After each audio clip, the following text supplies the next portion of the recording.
Estamos de volta com o nosso programa aqui no Mundial. O que estaria motivando o judiciário brasileiro a ser tão rigoroso com manifestantes que fizeram bem menos que outros no passado? E que estão pegando agora penas que nunca outro manifestante pegou? Por que vândalos que quebraram ministérios, invadiram o Congresso Nacional e colocaram fogo no Itamaraty nunca receberam sequer uma repreensão judicial ou policial, e pessoas que carregavam apenas batom na bolsa podem ser enquadradas como terroristas e tentativas de golpe armado de Estado? Por quê? O que está por trás disto? Onde está a sensibilidade para se interpretar uma situação que deveria ser analisada em qualquer outra época como apenas uma contravenção, um ato de baixo teor criminal? Por que está acontecendo assim? Estaria, por acaso, o sentimento pessoal ofuscando a razão moral da justiça? Se for por esse lado, o da reeducação, uma medida de ressocialização, já deveria ser o suficiente, o comparável a uma repreensão. Apenas isso. Quem sabe uma medida socioeducativa como 1 ano prestando serviço social, trabalhando em qualquer prefeitura na limpeza de patrimônios públicos, por exemplo.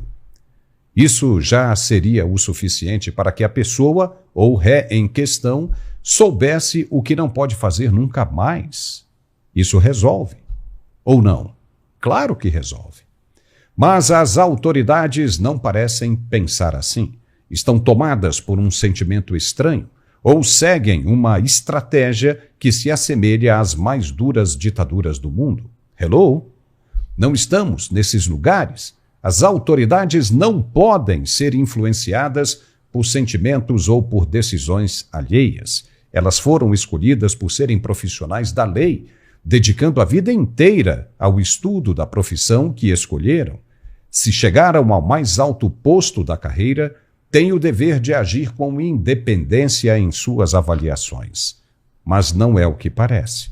E o grupo de magistrados demonstra seguir por um caminho liderado como se estivessem sob algum encanto de um líder, pois todos agora têm a chance de mostrar que não pertencem ao mesmo corpo, que são membros independentes e pensam de maneira diferente. Eles têm a chance de apaziguar o país e entender o óbvio, que uma mulher, uma simples cabeleireira, não pode ser condenada a 14 anos de prisão, simplesmente por ter sido fotografada em frente à estátua da justiça com as mãos sujas de batom e a frase "perdeu mané".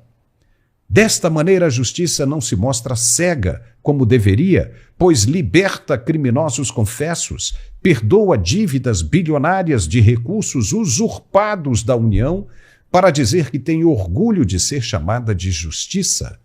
Não há justiça nisso, não há.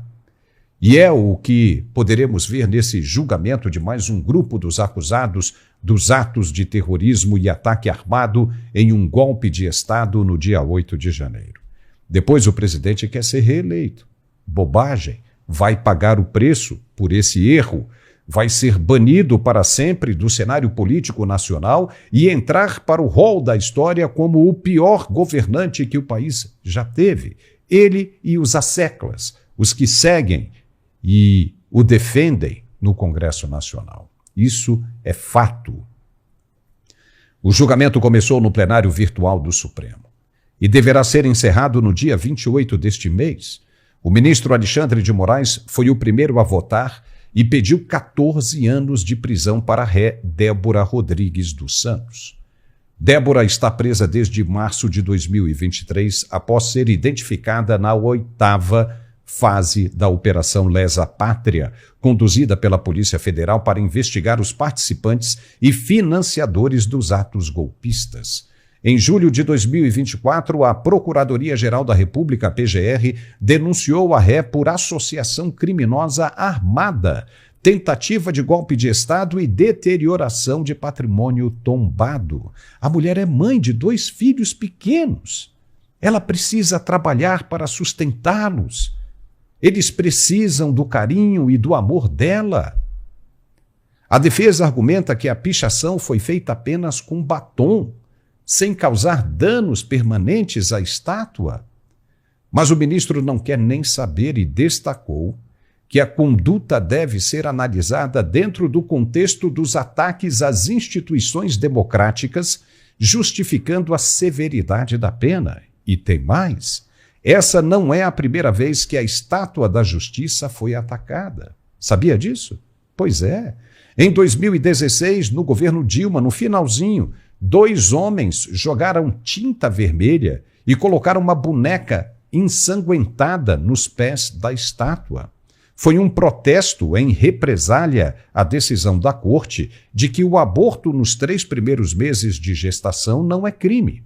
Os magistrados, alguns deles ainda estão na corte, decidiram revogar a prisão preventiva de 5 pessoas que trabalhavam numa clínica clandestina de aborto. Ou seja, os caras da clínica foram presos preventivamente por terem praticado o aborto e o Supremo revogou a prisão deles, mandou soltar.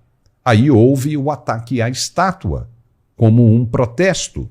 E nem mesmo assim ninguém pegou 14 anos de prisão, entendeu? Nem os manifestantes, nem os clandestinos. E a estátua ficou, sim, danificada por muito tempo.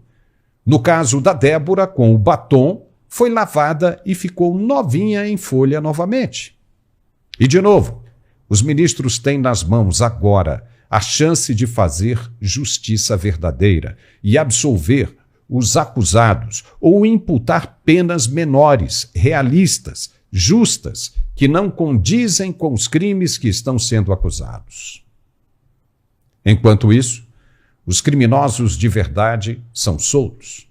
Pessoas, inclusive, que meteram a mão em fortuna pertencente ao povo brasileiro e que devolveram bilhões de reais. Estão com as fichas limpas, todas elas. Isso é o que deixa a sociedade indignada.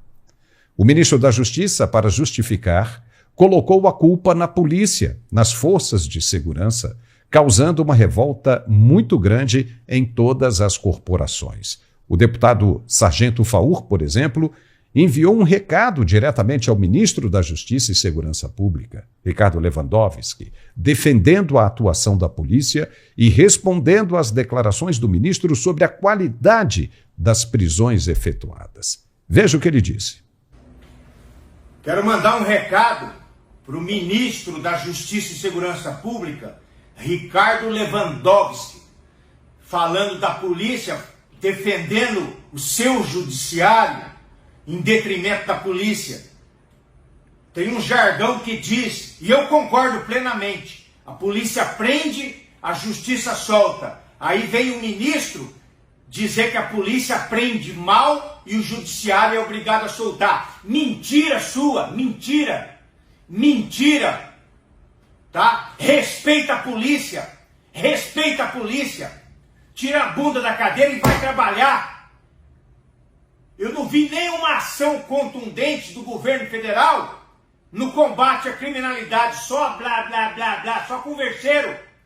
A polícia prende quando tem que prender e o judiciário solta sim. Na grande maioria das vezes o judiciário é frouxo e solta bandido. Tem pessoas com 30, 40 passagens por furto de celular e são soltas quando são presos, fica menos de 24 horas. O senhor criou a audiência de custódia, porta giratória para soltar bandido. Lá em Maringá, um estrume bêbado matou um motociclista, fez uma manobra irregular com o carro, matou o motociclista. Juiz soltou, sem fiança, sem nada para responder em liberdade. O cara é reincidente. A culpa é da polícia que prende mal, senhor Ricardo Lewandowski. A culpa é do judiciário frouxo, frouxo, com exceções, obviamente, que eu conheci. Grandes juízes, grandes promotores de justiça, juízes estaduais e federais, mas a grande maioria, frouxos, não respeitam o trabalho da polícia, não respeitam a população, ganha 40, 50, 100 mil por mês, E fica soltando bandido para infernizar o povo. Lava sua boca para falar da polícia.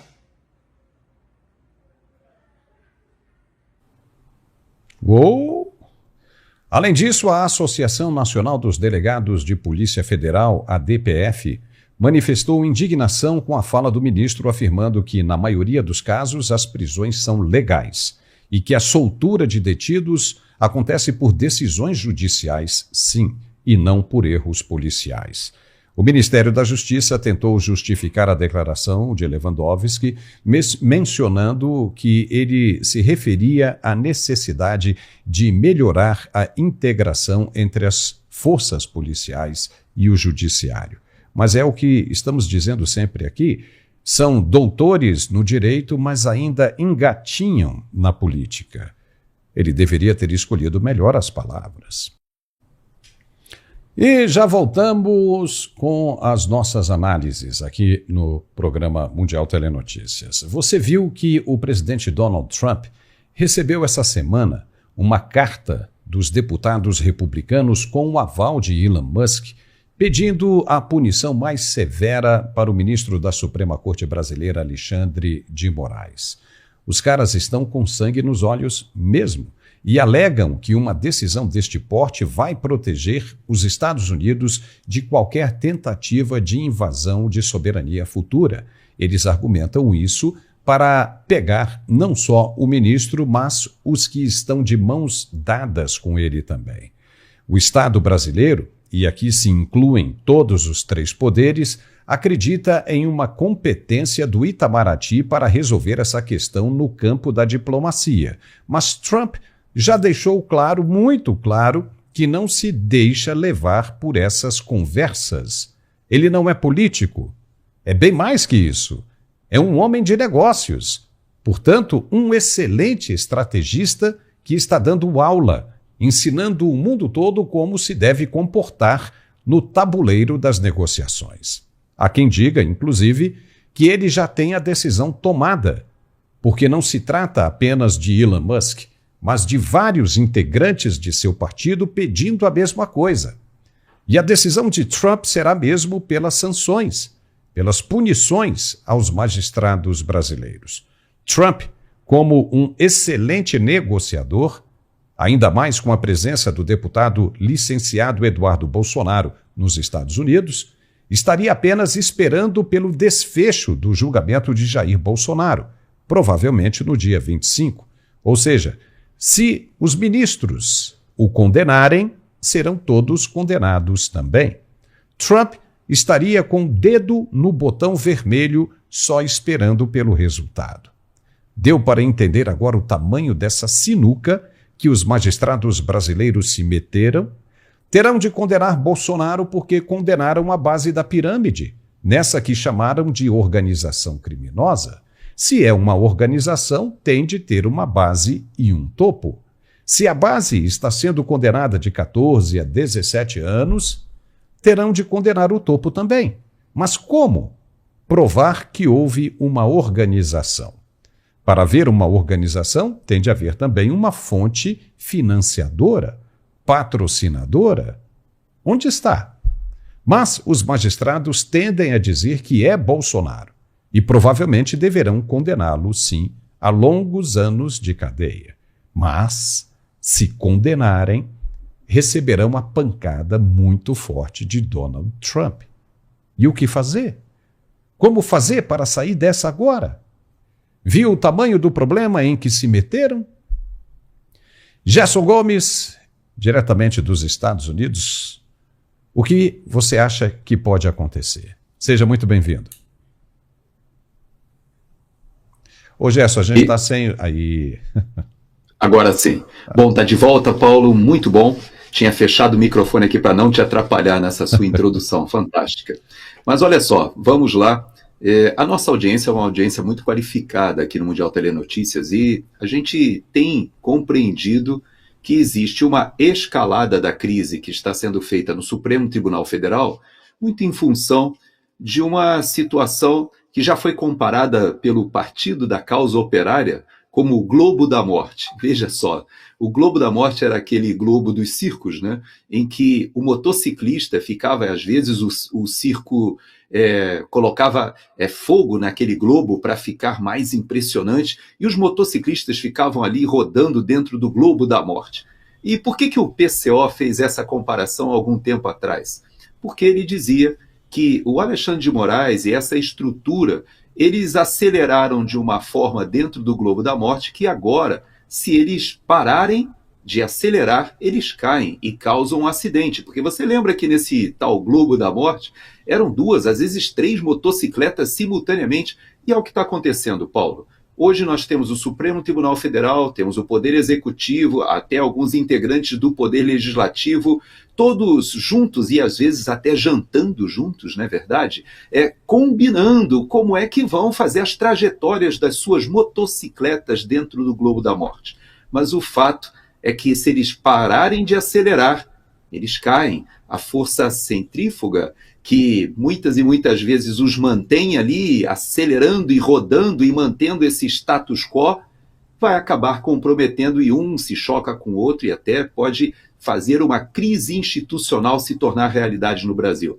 Pois é, Paulo, mas é isso que está acontecendo. Aqui nos Estados Unidos já se percebe que o Brasil hoje vive um dos maiores problemas e você sabe que o mais interessante disso tudo é que esta semana nós tivemos as revelações ali dos files, né, que trazem revelações sobre a morte do presidente democrata mais famoso, o Robert Kennedy Jr. Agora ele é sobrinho e assume um ministério justamente no governo Trump, lembrando que o seu tio, John Fitzgerald Kennedy, foi morto e agora se descobre que há conexões nesses documentos com o Brasil. E você sabe que é interessante que nós teremos o 31 de março logo daqui a pouco. E tudo isso que está acontecendo no Brasil parece que nos remete àquele período lá atrás, da Guerra Fria, onde existe um certo anacronismo ali do presidente Lula, de um revanchismo, querendo colocar o Brasil ainda separado, né, esgarçado com a sua sociedade uns contra os outros. E você percebe que você foi no ponto quando disse que a estrutura, o sistema, teria como pacificar, provocar até uma coesão nacional, virar essa página promovendo a anistia, mas não é isso que a gente tem visto, né, Paulo? Parece que tem gente acelerando porque sabe que a hora que diminuir, eles vão cair. E aqui fora, Paulo, o presidente Trump e essa estrutura olha o Brasil com muita preocupação e eu tenho certeza que em algum momento o nosso embaixador da resistência, o nosso embaixador da oposição, o deputado Eduardo Bolsonaro, que agora está em atividade 24/7 aqui nos Estados Unidos, se manifestando em inglês, muita coisa vai acontecer. E vai chegar lá. Você está colocando na tela o último tweet do Eduardo Bolsonaro, por exemplo, em que ele toca no assunto que é muito caro, e você até chegou a colocar a questão da segurança pública no Brasil, tivemos atentados, inclusive a pilotos de helicóptero no Rio de Janeiro, muita gente perguntando se o problema do Brasil é de segurança pública ou até de defesa, e o Eduardo Bolsonaro, ele traz um tema aqui para os Estados Unidos, chamando a atenção das autoridades brasileiras de que o PCC, o primeiro comando da capital, ele pode vir a ser arrolado, Paulo, como um desses grupos que aqui nos Estados Unidos são consideradas organizações criminosas transnacionais, rotuladas, consideradas pela política pública como organizações terroristas. E você sabe o que significa isso? Que não só a inteligência da CIA estará envolvida, não só o Departamento de Justiça, mas até o Departamento de Defesa, que hoje conhece as conexões do Hezbollah na América Latina, junto com o narcotráfico. Tudo isso hoje coloca o Brasil. Essa semana, alguns brasileiros foram presos e o Eduardo Bolsonaro chama atenção em relação a isso, com quantidades muito grandes de armas e drogas, e eram integrantes da facção do PCC. Se o Eduardo consegue estabelecer essa conexão e coloca o Brasil nessa rota, Paulo, você sabe o que o Nayib Bukele falou esta semana para o presidente do México? Ele disse assim: se você não consegue resolver o problema dos cartéis, do crime organizado no México, no país, significa que o crime organizado já entrou no governo. Uau! Veja que ele começa a insinuar. E teve gente dizendo assim, absurdo você fazer essa comparação, porque o México é muito maior, tem uma população 10 vezes maior, e o Nayib Bukele respondeu o seguinte, é simples, quando você quer resolver um problema, você divide. Escolha um estado do México e acabe com os cartéis naquele estado. Depois parta para o outro, depois para o outro. Você vai obter o mesmo resultado que nós conseguimos aqui em El Salvador. Então, você veja que esse tema ele está relacionado e você coloca de uma forma muito sábia que os Estados Unidos têm muitas formas de chegar ali no que está acontecendo no Brasil, nessa deterioração das nossas instituições, ao ponto de condenarmos aí a Débora a 14 anos, que foi o pedido do Alexandre de Moraes, né, por danificar o patrimônio público com um batom. Não, isso realmente é uma coisa que a gente procura entender aqui, essas ações, Gerson, né, as ações do judiciário. E é difícil de entender. É difícil de a gente até analisar onde é que os caras querem chegar com tudo isso. Porque está todo mundo vendo que é um exagero, né, gigantesco, e na semana passada nós chegamos a falar disso, né, que tem ministros, muito provavelmente, né, eles não revelaram, né, o jornal o Globo não revelou, mas muito provavelmente, né, se falou de magistrados, ministros da segunda turma, que estariam insatisfeitos com o rumo que essa coisa toda está tomando. Realmente é um exagero. Porque nós vimos aí situações, citamos aqui inúmeras situações, onde houve coisas muito piores e os responsáveis não acabaram condenados. Nada, nem sequer uma menção da justiça, nem uma menção, né, da polícia, nada. Aí você pode dizer, não, mas quem estava no comando, no julgamento disso, não era quem está agora. Porque se tivesse naquela época, poderia fazer exatamente a mesma coisa. Nada disso. A gente tem a imprensa toda aí que naquela época ficava calada, não falava absolutamente nada.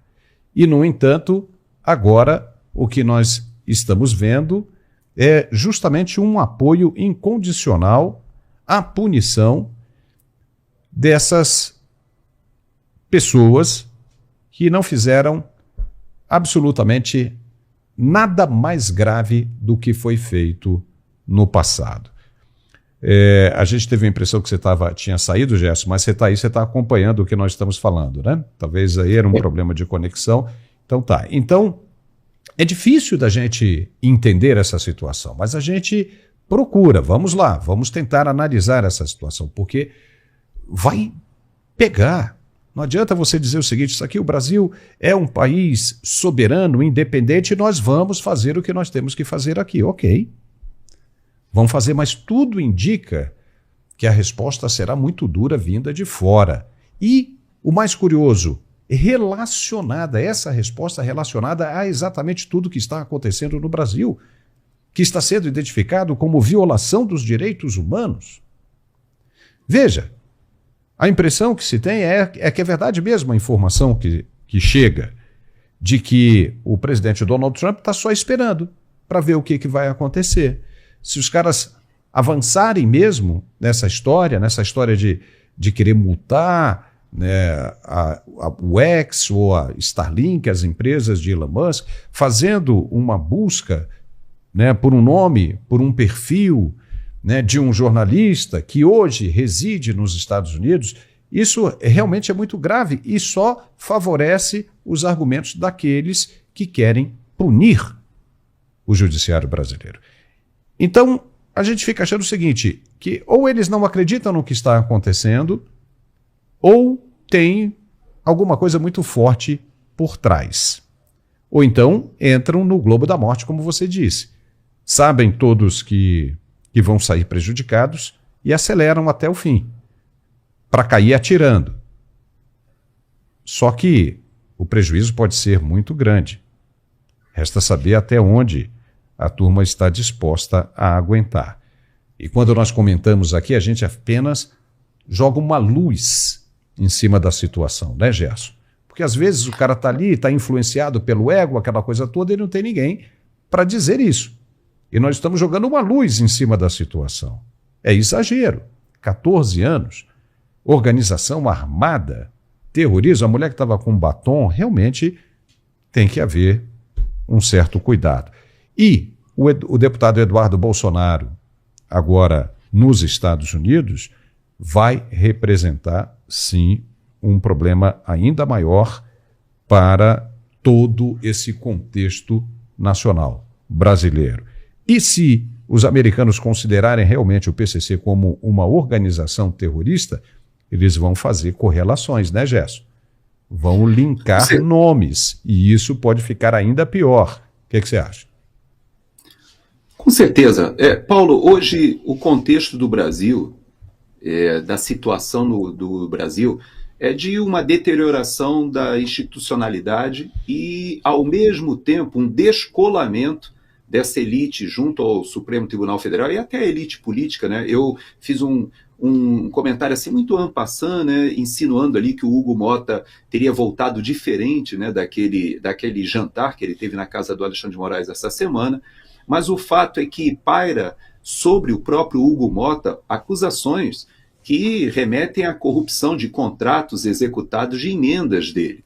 E isso, quem sabe, inclusive há vídeo de alguns dos que foram já presos ali das obras que foram executadas no seu local, ou seja, no seu reduto eleitoral, em que essas obras, usando dessas verbas, há várias questões que poderiam colocar o atual presidente da Câmara dos Deputados em dificuldade no Supremo Tribunal Federal.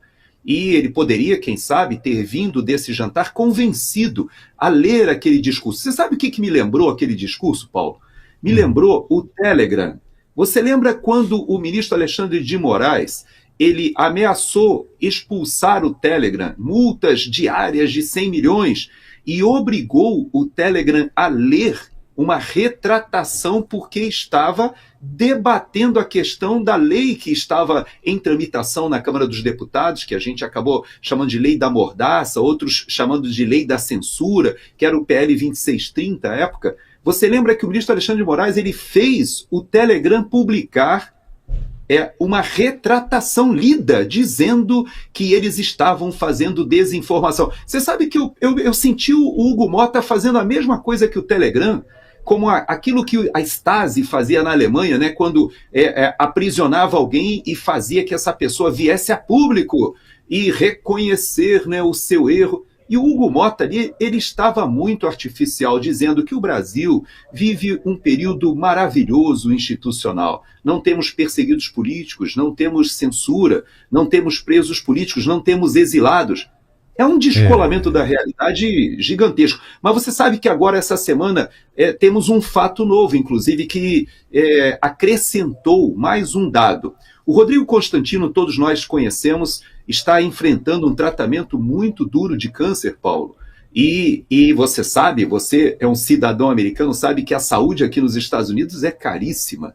E ele está com gastos muito elevados e agora ele pediu, por intermédio de seus advogados, que ele tem aproximadamente 400 mil reais bloqueados no Brasil, que eram as suas economias fruto do seu trabalho, Paulo. E ele, que é um cidadão americano, não é mais só um residente permanente, ele é um cidadão americano como você também é, e o Rodrigo Constantino pediu que o dinheiro dele que está preso no Brasil pelo Alexandre de Moraes fosse liberado. E você sabe que o Rodrigo Constantino até hoje não foi sequer acusado? Você sabe que até hoje os advogados do Rodrigo Constantino, anos em que ele está com as suas contas bloqueadas e ele não sabe nem por que está sendo arrolado nesse processo, e ele fez um pedido. Então você vê, é mais um degrau, é mais um tijolinho que está sendo colocado. Esse esforço agora de multar o X, se não passar os dados do Alan dos Santos, essa obstinação que tem de perseguição, que foi para a Espanha atrás do jornalista também, o Oswaldo Eustáquio, que vai atrás de jornalistas no mundo, como o próprio Paulo Figueiredo, que agora foi arrolado, inclusive como alguém que participou da tentativa de golpe de Estado. Ele que era meu colega na Jovem Pan e que a gente debatia o que estava acontecendo todos os dias, sabíamos o que estava acontecendo. Agora, Tudo isso que a gente está vendo, Paulo, não tem como se sustentar muito tempo.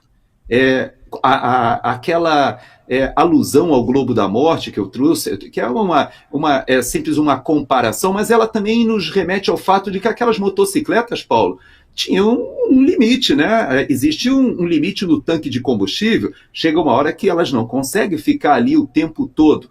E é isso que está acontecendo com o Brasil, Paulo. Nós não aguentaremos mais essa crise institucional. Para que a gente saia disso, a gente tem um caminho institucional, eu e você temos falado sobre isso todas as semanas, que é a eleição de 2026. Assim como aqui nos Estados Unidos, via eleição, via eleitor, via participação da sociedade, nós saímos de uma situação em que o Estado americano estava implodindo. O Brasil também pode sair, se fizer a renovação de 2/3 do Senado, eleger um bom presidente da República, mas para isso a gente precisa de um processo eleitoral rígido, né, Paulo? Com contagem pública dos votos, uma auditoria bem feita, com a população acreditando no seu processo eleitoral. E talvez o que a Débora fez de ali na estátua e pintar com o batom "Perdeu o Mané" não se reproduza, não tenha necessidade desse tipo de protesto. Agora, o mais triste, Paulo, nesse caso da Débora, é que não houve a individualização das condutas, né, Paulo? O fato dela ir com um batom e pintar "Perdeu o Mané", ela está sendo considerada partícipe de um golpe de Estado, de uma abolição violenta do Estado democrático. Aliás, são coisas redundantes e ela acaba tomando anos por uma coisa e anos por outra coisa, e chega a 14 anos de prisão. Ela que já está há 2 anos presa sem condenação, afastada dos filhos. E o ministro Alexandre de Moraes diz que não permite que ela vá para casa como tantas outras que já estão condenadas com crianças, porque seria uma ameaça à sociedade essa cabeleireira solta, Paulo. Então você vê que a gente vive realmente um estado de exceção e a gente precisa corrigir isso, né, Paulo? E para isso a gente vem todos os dias aqui tentando achar caminhos de solução institucionais, né, Paulo? Pelo menos tentando entender, né? Multitude. Foi isso que entendeu o ministro, né? Que ela participou de um crime de multidão. E aí aplica a sentença em multidão. Então veja, se ela é um perigo para a sociedade, porque carregou um batom e escreveu, estava ali, né, exercendo talvez ali um direito garantido na Constituição, que é de manifestar, né, a sua opinião, ela estava lá. Né? Eu acho que para você condenar uma pessoa realmente por dano ao patrimônio público, você tem que ter ali provas mais concretas. Né? O que tem dessa moça é apenas ela com a mão suja de batom numa foto. Né? Numa foto, acho que não tem vídeo daquilo ali. Mas, mesmo assim, ela confessando e tudo mais, foi um batom que ela usou. Como é que vão fazer? O que acontece, então, com esses jovens que saem pichando viadutos, estátuas, monumentos públicos? Também vão pegar, da agora em diante, 14 anos, 17 anos de prisão? Ah, não, né? Ela estava ali na multidão atentando contra o Estado Democrático de Direito. Um golpe de Estado. Então, ela precisa ser punida. É uma mãe, né, de 2 crianças ainda menores, crianças que precisam do carinho e do apoio da mãe para poder formar o seu caráter, a sua personalidade, para poder crescer. Aí você vê de um outro lado o ex-governador do Rio de Janeiro, por exemplo, Sérgio Cabral, condenado a mais de 400 anos de prisão, de boaça, na cobertura, na piscina, passando dicas de livros, de filmes, e rindo. Ele mesmo disse nas delações lá dele, né, ou nas confissões dele, que não conseguiu resistir. A tentação era muito grande, né? Tá isso aí em tudo quanto é lugar, as falas dele. Mas o cara está solto. E pode voltar. O Marcelo Odebrecht fez uma confissão dizendo que pagou propina. Propina é crime. Pagar propina é crime no Brasil. Isso é corrupção ativa. E os que receberam corrupção passiva, isso não é crime? Não é pior do que a Débora Rodrigues está ali naquela bagunça toda? E os caras que danificaram o Congresso Nacional inúmeras vezes. O Ministério da Agricultura. Esses queriam fim à queda do poder. Quem era o presidente? Ali na ocasião era no período de transição, já era o presidente Michel Temer, que as centrais sindicais, os sindicalistas, os mais exaltados, diziam que era um golpe. Até hoje. Um dia desse a gente ouviu o presidente Lula dizendo que o presidente Temer era um golpista. Por que não foi todo mundo preso? Por que ninguém pegou, então, 17 anos de cadeia? Então, realmente, é uma coisa complicada. Gerson, vamos falar do ato que o presidente Donald Trump assinou nessa quinta-feira? Porque senão não dá tempo da gente falar de tudo, né? Foi com relação à educação. O homem está mesmo cumprindo com todas as promessas de campanha. Acompanhado por estudantes e educadores, Trump assinou uma ordem executiva com o objetivo de, essencialmente, desmantelar o Departamento de Educação Federal, cumprindo uma antiga promessa de campanha aos conservadores. A ordem deixaria a política educacional quase que inteiramente nas mãos dos estados e conselhos locais. Veja o que ele disse. We're going to love and cherish our teachers along with our children, and they're going to work with the parents, and they're going to work with everybody else, and it's going to be an amazing thing to watch, and it's really going to be something special. A ordem vai começar a eliminar o departamento, disse Trump em uma cerimônia de assinatura na sala leste da Casa Branca. Veja o que ele disse. But beyond these core necessities, my administration will take all lawful steps to shut down the department. We're going to shut it down and shut it down as quickly as possible. It's doing us no good. We want to return our students to the states where just some of the governors here are so happy about this. They want education to come back to them, to come back to the states, and they're going to do a phenomenal job. A ordem de Trump segue o anúncio do departamento na semana passada de que demitiria quase metade de sua equipe. E aí, Gerson, tem muita gente da esquerda criticando Trump por essa decisão dele, mas foi correta. Qual é a sua opinião? Pois é uma das promessas de campanha do Trump que está sendo perseguida com bastante energia e obstinação, que é a diminuição do Estado. Mas, em especial, essa questão do que seria similar ao nosso Ministério da Educação no Brasil, não é uma questão só financeira de economia, não é uma reforma administrativa. Claro que também é, porque são bilhões que são gastos hoje por uma estrutura federal em um país em que nós sabemos que é, de fato, um país muito federalizado, descentralizado, em que cada estado tem a gestão do ensino, como é no Brasil, na verdade, né? Se a gente parar para pensar, não faz sentido essa centralização, já que o ensino médio, no Brasil, por exemplo, ele tem uma gestão dos estados, dos governadores, e os municípios ficam com o ensino fundamental. O que faz sentido? O que não faz sentido para o Trump é que as centrais sindicais que se organizaram, que aqui nos Estados Unidos são as unions, eles se organizaram em vários grupos no governo federal, se encastelaram e passaram a usar como doutrinação, como imposição de agenda, seja de transgênero, seja de liberação de banheiros que deveriam ser multi-utilitários de meninos e meninas, e colocando homens para competir com meninas e mulheres. Tudo isso que foi sendo imposto, até da liberação das drogas, a questão de como isso era gerido aqui nos Estados Unidos, causava muito transtorno, não só aqui, né, Paulo? Em todo o mundo, e a gente vê isso acontecendo no Brasil também.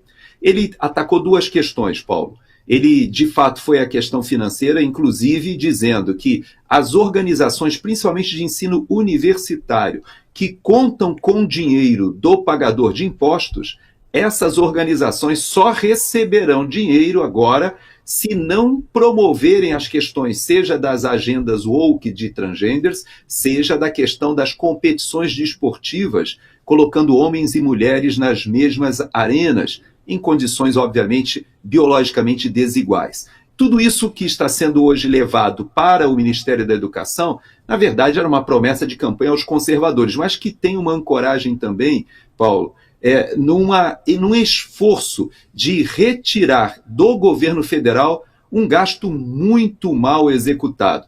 Você vê que o DOGE, ele foi para o Ministério, que seria, né, o Ministério da Defesa, o secretário de Defesa, e descobriu muitos gastos equivocados. Foi para o Departamento do Tesouro, foi para a área do Tesouro e descobriu um monte de coisa errada. E o que está acontecendo é que hoje já se descobre que o pagador de impostos aqui estava sendo lesado por uma estrutura gigantesca, corrupta e que precisa ser enxugada. Então, espero realmente, como residente aqui nos Estados Unidos, que algumas promessas sejam cumpridas. Você sabe que existe uma promessa de acabar com o income tax, ou até diminuir, ou seja, o imposto de renda, diminuir o imposto das empresas, e você sabe que aqui na Flórida, Paulo, até mesmo está sendo prometido acabar com o imposto das casas, o que seria o IPTU no Brasil. Ou seja, nós não pagarmos mais o property tax. Você já pensou? Tudo isso que está acontecendo é porque há um enxugamento da máquina, ou seja, do Estado, passando aos estados e municípios e counties aqui nos Estados Unidos a responsabilidade por algo que é normal. E eu vou só lembrar a nossa audiência algo que você conhece, mas talvez muita gente não saiba. Aqui nos Estados Unidos, quando você vai alugar uma casa, ou quando você quer comprar uma casa, mas principalmente quando você vai alugar uma casa, você procura saber qual é o high school, qual é a escola que está associada àquele zip code, àquele CEP. Sabe por quê? Porque a qualidade do ensino aqui é mais importante, às vezes, para quem vai alugar uma casa, do que até a casa em si e o bairro. Por quê? Porque você procura priorizar a educação dos seus filhos e sabe que as melhores escolas são aquelas escolas públicas, muitas e muitas vezes disputadas. E você sabe que até o aluguel sobe nas áreas onde as escolas são melhores, Paulo, porque as pessoas querem o melhor para os seus filhos. E é isso que o Trump está promovendo. Tirando é uma versão, né, americana de mais Brasil, menos Brasília, né? Parece até que ele imitou o Paulo Guedes, mas na verdade o que o Trump faz é descentralizar os recursos e retirar essa estrutura burocrática que só sugava. Até a NASA está indo nessa também. Eu vi essa semana, Paulo,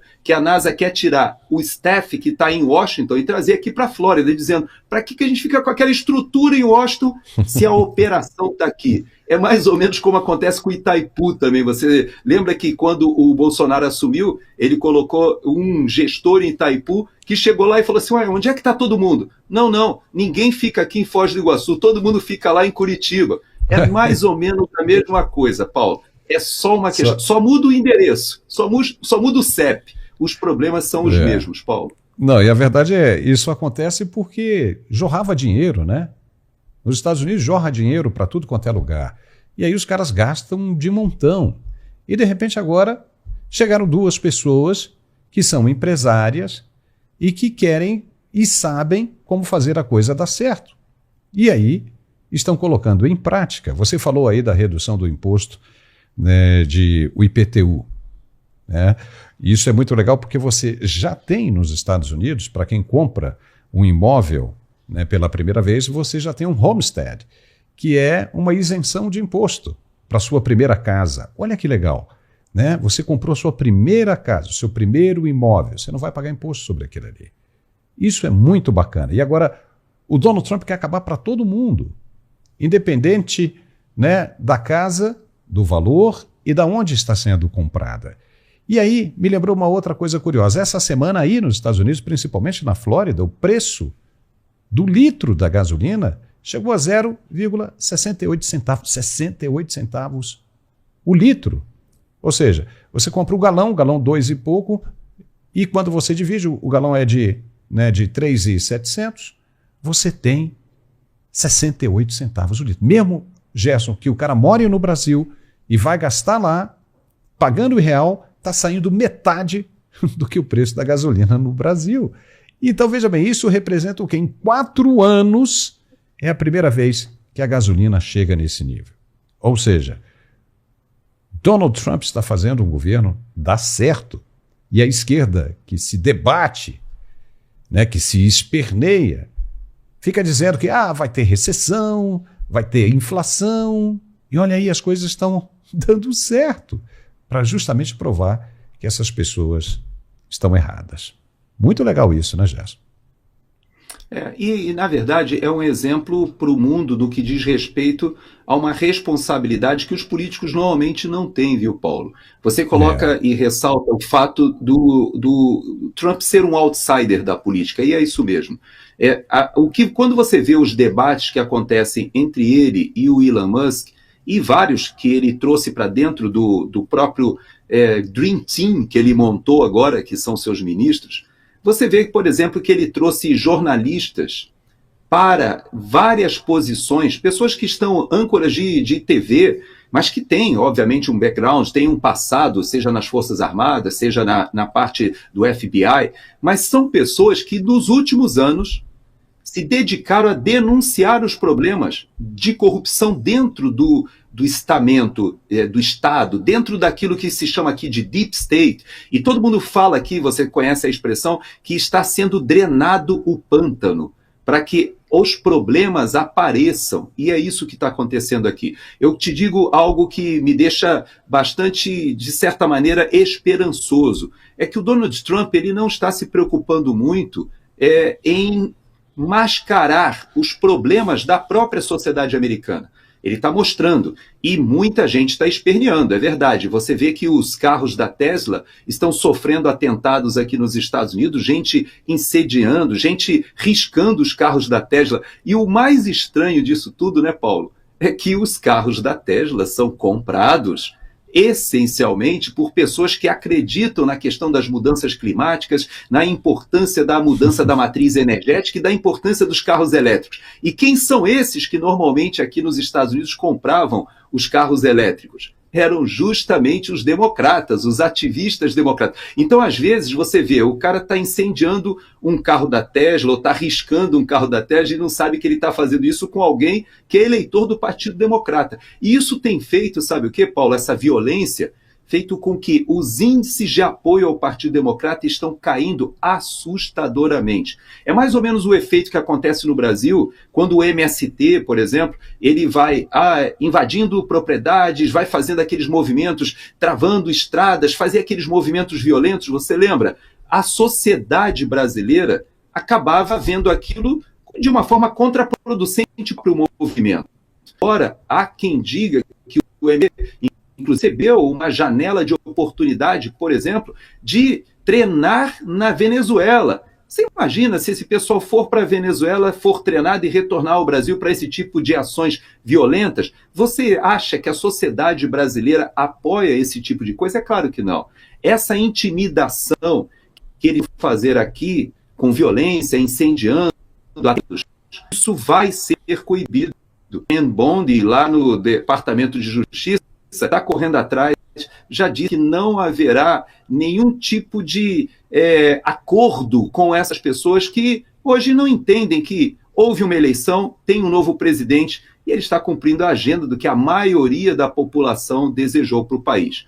No Brasil, Paulo, fazendo um paralelismo, né, é triste a gente ver que as relações internacionais não estão batendo entre a maioria da população e aquilo que os nossos representantes vão ao exterior tentando levar o que é o brasileiro. Hoje, o Brasil é visto como aquele país que, de fato, apoia ou se aproxima da Venezuela, de Cuba, Nicarágua, do Irã. Isso é muito ruim, não só para a imagem do Brasil, mas para as relações comerciais e relações internacionais. Então, nós estamos vivendo uma época muito difícil. Espero que a gente consiga passar por esses últimos aí de Lula o mais rápido possível e que isso tenha sido só um episódio, como foi o governo Biden aqui, né, Paulo? E que o movimento conservador consiga retomar a trajetória de desenvolvimento e de prudência que a gente vê sendo, e de bom senso, né, eu posso chamar assim, que a gente vê sendo resgatado aqui nos Estados Unidos. Porque, para mim, não é uma questão de ideologia, é muito mais de bom senso, né? Ver o debate, a pessoa defender que você liberar droga, você liberar os assaltos sendo feito até $1.000. Você liberar o fentanyl aqui para dentro liberando as fronteiras e não controlando as fronteiras. Você dizer que é importante você fazer uma política energética que vá prejudicar o próprio país. Tudo isso que o bom senso diz que o Donald Trump está respondendo ao que ele fez. Ele venceu swing states, venceu no colégio eleitoral, tem a maioria da Câmara e do Senado e tenta governar. E o pessoal, né, tenta puxar o tapete, usando a justiça, usando essas manifestações violentas, mas não vai dar certo não, Paulo. No final, a resultante, tudo leva a crer que os Estados Unidos estão entrando numa espiral ascendente de desenvolvimento. Isso acaba levando muita gente junto. Espero que o brasileiro olhe e aprenda com esse exemplo que o Trump está dando de drenar o pântano. Vamos ver se a gente consegue fazer isso um dia no Brasil também, né? Isso, né? Chegamos aqui ao final, Gerson, nós estamos aí com algum problema de conexão aí com você, de internet, mas só dizendo o comparativo, pegando esse rabicho, né? Já esgotamos aqui o tempo, mas só esse rabicho seu aí, que você viu que o ministro Lewandowski falou no Brasil, né? Que a polícia não sabe prender. Enquanto um governo fala uma coisa dessa, nos Estados Unidos, Donald Trump falou que aquele que atirar num policial vai morrer, entendeu? Olha só o nível, né, de diferença e de respeito às instituições, às forças de segurança. Vamos ver. Gerson, obrigado, viu? Obrigado aí pela sua participação, né? Sempre brilhante, é muito legal bater esse papo com você aqui, a nossa audiência gosta bastante. E segunda-feira a gente tem mais, né? Sempre lembrando que o presidente Trump gosta de falar no domingo à noite. Vamos ficar ligado aí, tá? Forte abraço e bom fim de semana, Gerson. Para você também, Paulo Gunda, se Deus quiser. E nós ficamos por aqui com esse programa. Eu peço a você que se inscreva em nosso canal, porque é muito importante, porque isso nos dá relevância dentro da plataforma. Ela entende que o canal é relevante e espalha o nosso vídeo para o maior número de pessoas possível. Muito obrigado pela companhia, por ter chegado até aqui. Um bom fim de semana e nos vemos de novo na segunda-feira, se Deus quiser. Forte abraço e até lá.